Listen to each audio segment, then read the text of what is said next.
Thoughts on closing out the LeClaire Classic with a win like that? Super proud of our guys. I mean, Virginia Tech is one of the best teams we played this year. You look at their offensive numbers, they're Nintendo numbers. They're super dangerous, and I thought our pitching staff was outstanding. I talked to the team about, hey, Lance, your job isn't to go out there and throw a complete game today. It's to go out there and close out the first inning. If you can close out the second one, close out the second one, and just pass the ball and keep the chain connected. And then, Ethan Young came in and was tremendous, and so was Brad Pruitt.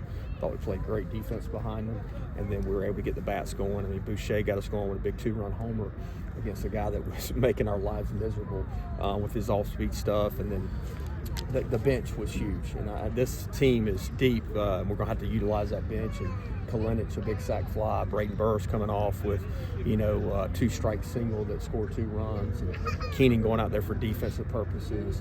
You can just see there's a lot of depth on the team. It seems like the young guys are bringing a lot of energy too. How do you let them be themselves, but also, keep it within the lines of the game, so to speak? Yeah, it's funny that you said that. I was telling Dylan before the game, I was like, I see something probably that I've never seen in coaching happen that the average fan wouldn't see every night from them. Sometimes it's good, sometimes it's not so good, but we just got to continue to coach them. But I want them to have personality as long as they're respecting the game. And it has definitely been something different for me, I can tell you that. But it's fun to watch those guys just fly around and have a lot of energy. You mentioned all the substitutions you made. Have you ever had this many outfielders that you trust, especially this early in the season? I mean, some of them are outfielders. So, Roger's not an outfielder, he's an infielder. So, we're just trying to, get guys in that give us the best chance to win. Roger obviously has brought some energy to our offense. He's still dealing with his hamstring a little bit. So, once we get a lead, we try to get the best defenders out there, which Burris is one of our best defenders, and Keenan is as well. So, definitely some depth, which helps, and you can be offensive or you can be defensive. How's Ethan continuing to grow as you continue to put him out there and he delivers? He's just being himself, other than cussing, on his interviews. I mean, he's done a really, really good job. So I told him to try to not do that tonight. So hopefully he did not cuss tonight. I was going to say, these bullpens, just by their nature, are sometimes up and down, kind of finicky, but I feel like you found some good arms that you can trust. I mean, what's been the key to just that success early on? Coach Knight. Coach Knight and Heath Blackman, analytically, and just getting these guys to develop their pitches and use their strengths. And, I told Pruitt, I was like, it doesn't have to be a 3-2 count every batter. We can get a guy out before 3-2, but he's got really good stuff, and so does Diesel. So when we have those guys fresh, it makes us tough for sure.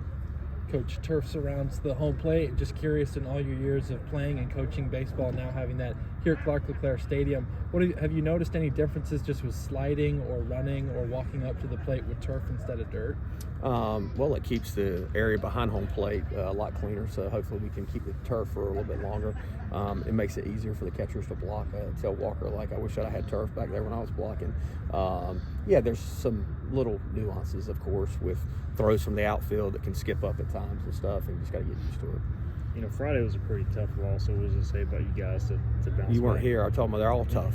I go, when you freaking lose, it's a damn L in the L column. So, no, I'm super proud of this group, the way they responded. It'd been very easy.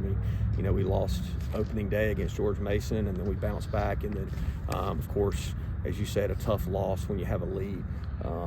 And the guys were hurt. They invest a lot. The coaches do too, so it's not fun. But for those guys to show up and really play well the next 2 games, we played clean baseball and pitched well. We played good defense, and we swung the bats well. What did it mean to you to have Lynn and Audrey here this weekend and just have them for these games?